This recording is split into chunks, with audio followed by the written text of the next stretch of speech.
Yun. Good morning sa inyong lahat, mga sir, mga madam. Ako po yung nagbabalik, ang inyong lingkod, Agent Joel, dito sa bayan ng Quiapo, Nueva Ecija. So meron tayong tinitignan dito anong cemented road, 2 lane. So medyo mataas-taas yung presyo nito. Pero maganda naman yung property. Meron siyang mango farm sa likod. At least 40 pieces more or less, sabi ng seller natin. At back to back road po ito. May barangay road pa siya doon. So napakaganda. So puntahan ko rin yun. Unahin ko lang po dito sa front ng property para po makita ninyo. So tara, puntahan natin. Titled seller name ito, walang extrajudicial settlement, 20,000 square meter, eksaktong 2 hektarya dito sa bayan ng Quiapo. So merong kuryente, internet. So nawasa wala dito. Deep well lang ang source ng water dito. Tara, puntahan na natin. So ayan, ito po yung boundary, itong bakod na to. So makikita nyo. So dito sa space na to, yung residential area na to, 2 lane barangay road. So flat na flat dito sa harap, pero merong konting slope. Konting-konti lang naman, hindi siya palalim, kundi unslope lang konti. Tapos dire-diretso flat po yan. Flat area po itong property natin na pinapakita po ngayon. So tulad ng sabi ko, ito ay 20,000 square meter, 2 hectares, titled seller name. So pahaba po yung property. So estimated ko po nasa 40 meters frontage below. So 40 meters frontage below po ito. Itong property itong mula doon, meron siyang mangga na 40 pieces daw, sabi po ng ating seller. So ayan, padiretso po doon. Tulad sabi ko, pupunta ko mamaya yung boundary doon. Dito sa part na ito, meron lang noong nirentahan dito sa part na ito. Yan. So yung building hindi naman po kasali. Meron lang part na nakuha or narentahan noon. Pero sa ngayon wala na pong nagre-renta dito sa part na ito. So residential farm lot, napakaganda po nito. At sa mga gusto pong mag-alaga ng baka, ayan o, kita-kita, maganda po siyang pag-alagaan ng bata. So pasensya na, baka. So pasensya na po kayo. Medyo na itaas po yung ating gimbal. So medyo hindi pa natin masyadong kontrolado yung gimbal natin. So ayun. Napaka pahaba itong property na ito. Sa dulo niya meron siyang katabing poultry. So para alam na po nyo, sa dulo niya may katabi siyang poultry. Yan sa part na yan. Yan po yung pa-slope ng konti. Konting-konti lang naman. Pero flood free area naman po ang barangay na ito ng Quiapo, Nueva Ecija. So wala naman pong magiging problema. So ayun, napakaganda po nito mga sir, mga madam. So sana magustuhan nyo po ito dahil 2 lane barangay cemented road. Kaya lang ang presyo nga lang nito ay 6.5 million. So fixed sa seller price. So capital gain tax, sagot niya sa 6.5 million. At ang kagandahan nito ay clean title naman, pangalan po ng ating seller. So dito po yung harap niya, ipapakita ko po yung boundary doon sa bakod na yon, at dito sa part na ito yung kanyang boundary. At kung makikita nyo, may kuryente, internet. So wala ka nang poproblemahin sa source ng internet at kuryente. So alam ko dito sa part na ito, malapit na rin po ang nawasa, sabi nila. Pero hindi ko alam, hindi ko sure. Pero kasi hindi naman po tayo taga rito sa Quiapo. So ito yung boundary niya, itong concrete post na yan. So concrete post kasi nilagay nila imbis na mohon po, mga sir, mga madam. So yan, nandito na tayo sa part ng likod. Ito yung part niya dito sa likod. Medyo slope din siya, parang kunting-kunti lang naman yung pagkalalim niya. So para siyang may fish pan. Hindi ko sure kung fish pan po yan. So hindi ko sure kasi kung malalim or hindi.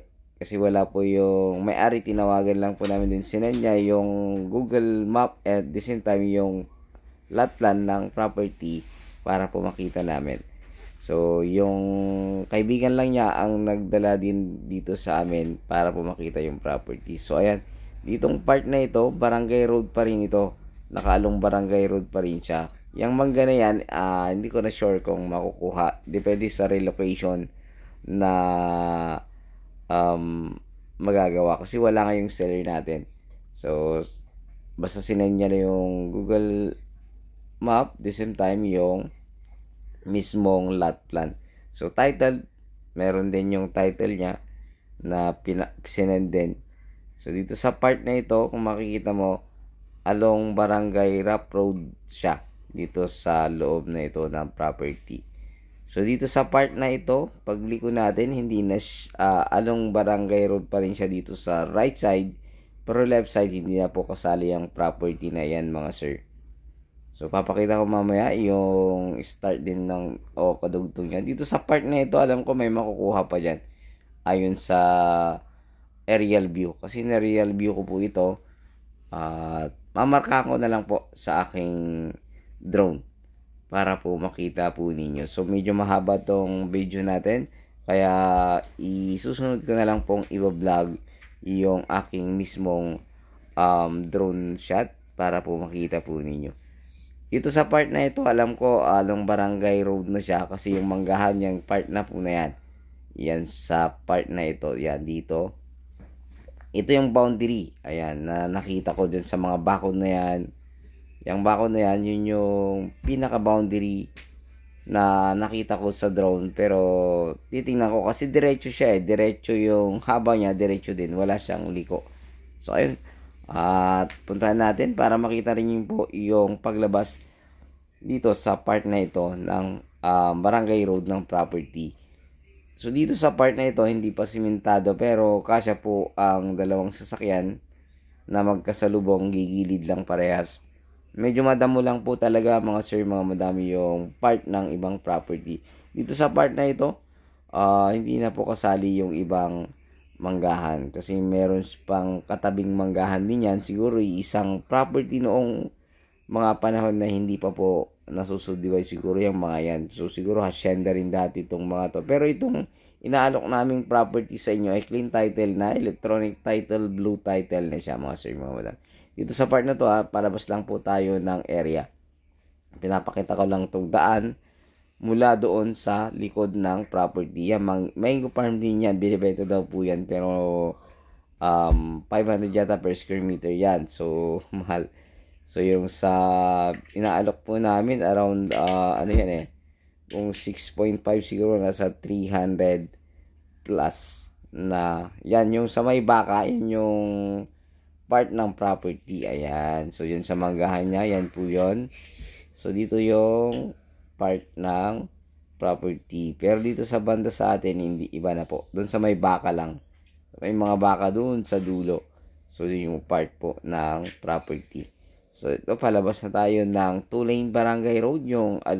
Yung pinakita kong una kanina, palabas na po tayo dito sa part nito. So, from, ito, napakalapit lang. Siguro mga ilang metro lang mula sa National Highway.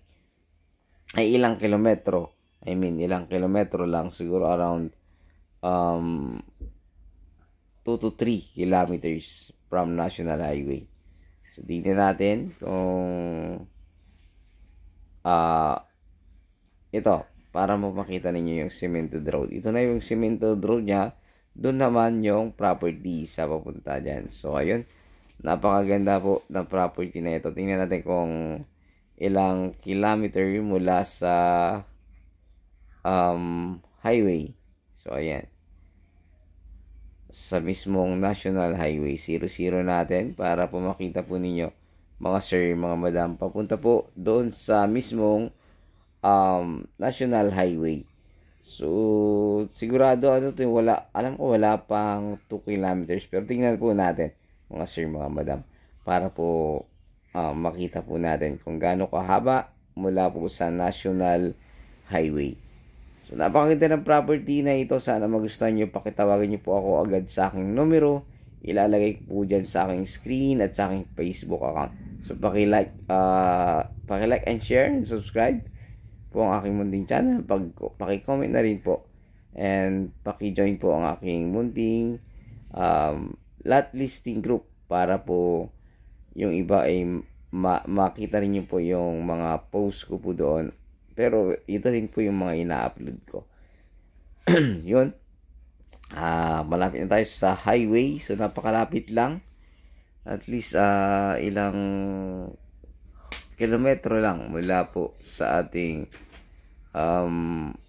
kinaroroonan. So, 2 kilometers, ayan, 2 point something. Hindi masyadong makita, ayan. Hindi siya masyadong maaninag, pero 2 kilometers po siya, mga sir, mga madam. 2.4. So, ayun, ito na po yung highway, ayan. Yung muli, maraming salamat at Diyos po ang bahalang magpala po sa inyo lahat na sumusuporta sa aking munting channel, Mucha and Joel Lat Vlog. Pagpalain po kayo ng ating Panginoon. God bless you all.